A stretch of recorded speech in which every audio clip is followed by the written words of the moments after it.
Ang ganda ng sunset mga katrupa, oh. Ganda ng sunset, no? And yo, what's up guys? Ito na naman pala si Katrupa, nag-update para sa ating solar panel, frame or railings. So ito, katabi ko, update ko kayo. Pinababa natin yung height ng ating solar panel railings. So yung pagkakabitan ng ating panel, tapatong dito yan. Dagdag din tayo ng braces sa ilalim na nagsisilbing footing na rin, paikot.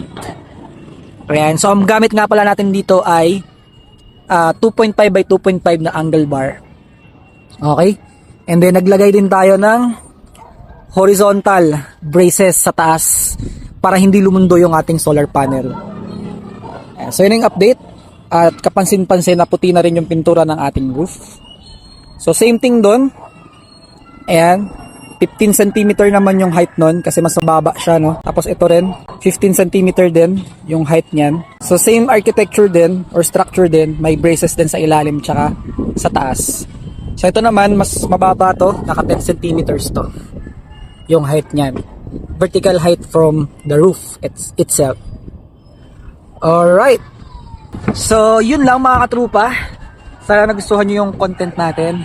On my personal note, no, kapansin-pansin na kapag ganito yung mga content, ang daming magagaling, so medyo toxic yung comment section.